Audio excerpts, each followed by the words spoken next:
How's it going, everyone? The PlayStation Store has kicked off its May savings sale, and there are a ton of great deals at a wide variety of prices. In this video, we are going to be looking at some of the deals under the price of $5. A ton of good stuff, as I mentioned. Not even going over everything in this video, but got quite a lot to mention, so let's get right into it, and let's kick things off with Valkyria Chronicles Remastered, which is 75% off for $4.99. I really enjoyed Valkyria Chronicles. I thought it was a really well-made game, and I initially played it back in fall of 2008 when it came out. Unfortunately, it just didn't do great numbers commercially. We did ultimately get a couple sequels. Valkyria Chronicles 2 came out on the PSP. Valkyria Chronicles 3, which is arguably the best game in the series, is a PSP title as well, but never came out stateside. There's a fan translation online. And then VC4 obviously came to fruition, and that game was great, but circling back to Valkyria Chronicles 1, it's a well-made tactics JRPG, and even if you're not the biggest fan of tactics games, I feel like Valkyria Chronicles has really compelling game design. Now, it can get pretty challenging, so keep that in mind. There's one section of the game that really had me damn near break a controller, but like if you get too stuck at any part, you can just look up a guide and figure out the best routes to take to make it as easy as possible. You know, give it a shot for sure yourself before you go that route. But yeah, the game is great. You have really charming cast of characters, even if they're not blowaway. Like, the main character is kind of generic, but at the same time, generic in like a likable way. If that makes any sense. Like, I like the cast of characters here. You have a good story. Art style has aged so gracefully. Like, guys, this game is nearing 16 years old, and I feel like that watercolor art style looks fantastic. You don't have any kind of exploration or anything. The game is told in this really unique way of using a storybook, so I thought that was rather interesting. But for $4.99, good price, and a lot of content as well, so definitely check that out. Next up, we have Axiom Verge, which is 75% off for $4.99. I checked out this game right when it came out. I want to say back in 2015, and at this point, the Metroidvania explosion hadn't really happened. Like, Axiom Verge was still one of those games that had that old school design, and it being a Metroidvania kind of set it apart from a lot of the other games coming out. Like, at this point, we have games like this coming out damn near every week, but Axiom Verge was a really well done game. If you like your throwback, like, Super Nintendo era titles, you'll probably enjoy Axiom Verge. And the fascinating thing about this one is that it was done by one person, I believe, Thomas Happ. I mean, the studio is called Thomas Happ Games. It did ultimately get a sequel. The sequel isn't as well received as the first game, but what can you do? It's still fairly well received, and you can check that out down the line if you do want.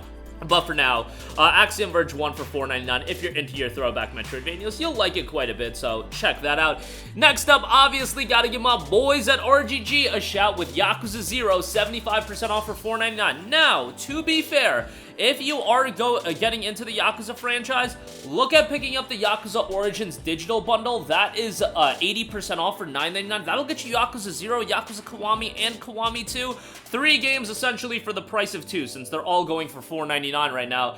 Do check that out if you're interested. But Yakuza 0 is a phenomenal game, and I think most people would consider it to be where you should start playing the Yakuza titles. Now, I am of the mindset that if you want to get into the RGG games, Judgment is probably the best game to go with, because it's just a little bit more modernized. It was a game built ground up for the PS4, and there's a PS5 upgrade. Yakuza 0 was initially a PlayStation 3 game. A lot of people don't know that, but it was a cross-gen release for PS3 and PS4 in Japan when it initially came out, so it's obviously a little bit dated, and some of the game design choices are dated as well. It's still a fantastic game. Action beat-em-up gameplay is great. You know, having Kiryu and Majima, seeing both of their stories play out, it's a pretty good setup for the rest of the Yakuza franchise, and you're gonna have a great time with it. For $4.99, great pickup, but again, would recommend you to check out the Yakuza Origins bundle. I think that is a great deal. Next up, we got Rayman Legends. It is 80% off for $3.99. Great deal here for a fantastic platformer that has aged really well. Rayman Legends is just a good time. I recommended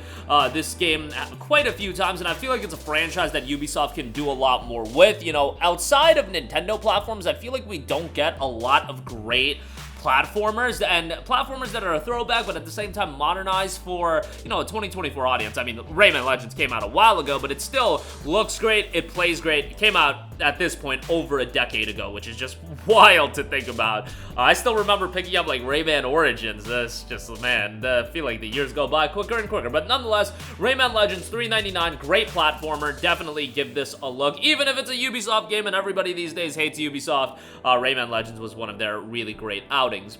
Next up, we got Middle-earth: Shadow of Mordor, Game of the Year Edition, 75% off. For $4.99, Middle-earth: Shadow of Mordor is always going to be a great pickup. This was a cross-gen release as well, PlayStation 3 and PlayStation 4. People forget about it because Shadow of Mordor initially came out as just a PS4 game, but then it got ported to the PS3 and 360 as well. I've never played those versions, but those versions gotta be wild.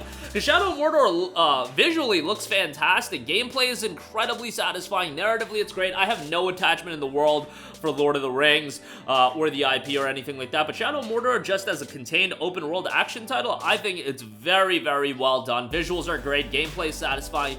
Would be nice to have a full PS5 upgrade on this, but what can you do? I mean, I understand why Warner Brothers, of all studios and publishers, isn't going back and upgrading a 10-year-old game. So it is what it is, but $4.99 for that is great. Next up, Walking Dead, the complete first season, 75% off for $3.74. Now, if you have the option, I do recommend just getting the Telltale Definitive Series. I believe it usually goes for like anywhere from $12.49 to $19.99, and they get you everything. Walking Dead seasons 1 through 4, you get the Michonne miniseries, and you get 400 Days, just something to think about. Walking Dead certainly peaked with the first 2 seasons. Let's not, let's not forget about that. So if you just want to play the complete first season, I mean, have at it. It's a fantastic, fantastic narrative-driven game.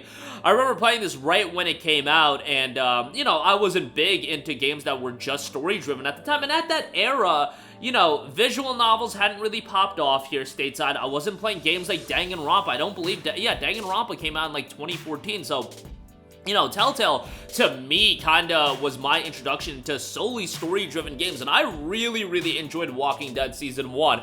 Tearjerker, for sure, and you've got an awesome, awesome main character as well. Narratively, it is just so compelling, and you're getting all episodes here, none of that episodic release structuring that Telltale does, because obviously the series is over. It started back in 2012. Just a fantastic, emotionally gripping experience that I strongly recommend. For 75% off, $3.74, great pickup there.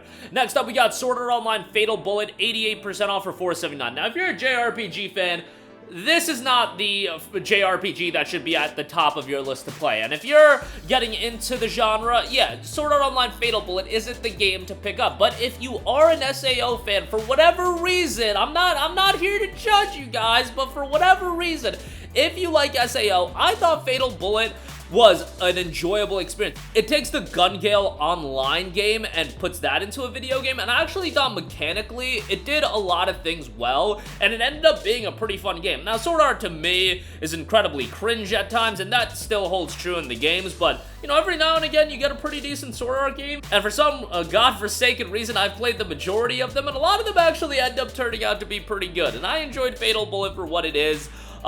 It's not a game you should be spending $50 on like I did as a sucker back in 2014 or whenever it came out. I think it was 2014, 2015, around that range. Actually 2018. Nah, that's more recent than I thought, but I remember spending full price on this, and it was a game that was enjoyable, but certainly, again, not worth the $50 or $60 that I spent. But for $4.79, I think you're gonna have fun. If you like SAO, again, you'll like it as well. Next up, a JRPG that I grew up with, have a lot of nostalgic attachment towards, Dot Hack GU Last Recode. Now, this is $4.99 right now, 90% off, which is a phenomenal price. Back in the day on the PlayStation 2, if you're a Dot Hack fan, you're an absolute sucker because you were spending $50 a pop, or maybe it was $40 a pop for each of the games coming out. And really, let's be real, these games probably should have just come out as one unified package right out the gate, but they have a decent bit of content with each of them. The first volume is super short. You could probably complete that in like 18 to 20 hours. For a JRPG, I mean, that's relatively short. Volume 2 really picks things up narratively, although Volume 1 is good, and Volume 3 is quite good. Last Recode also includes a 4th smaller episode. That episode is super, super short.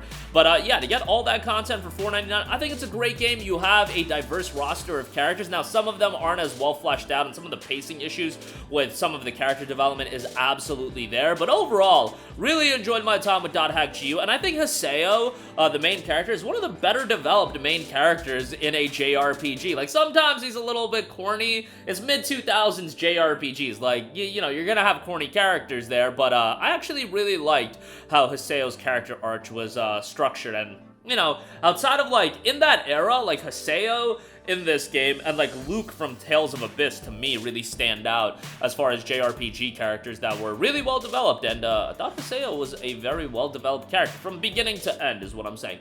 Next up, I want to give a shout to Eiyuden Chronicle Rising. It is 70% off for $4.49. Now, your boy has been playing Eiyuden Chronicle 100 Heroes, and before I talk about that, I will mention it a little bit, but Eiyuden Chronicle Rising is the setup title to that game, more of a prequel. It takes place in the same world, that features some of the same characters, and it's an enjoyable action RPG, very much on the shorter side. It was a budget release at $14.99, and for $4.49, you could have some fun. It's like a beat-em-up action RPG. It's a good time. Just don't take it to be this vast experience. To talk about Eiyuden Chronicle 100 Heroes, there are things in that game that I absolutely adore, and it is a throwback JRPG, and in some ways, in the worst ways imaginable. How in 2024 they don't have some of the quality of life improvements that I would expect? Like, bro, yeah, you can do games that are love letters to old school titles and that are throwbacks to old school games. That doesn't mean don't implement quality of life changes that make it so much more accessible to a modern audience.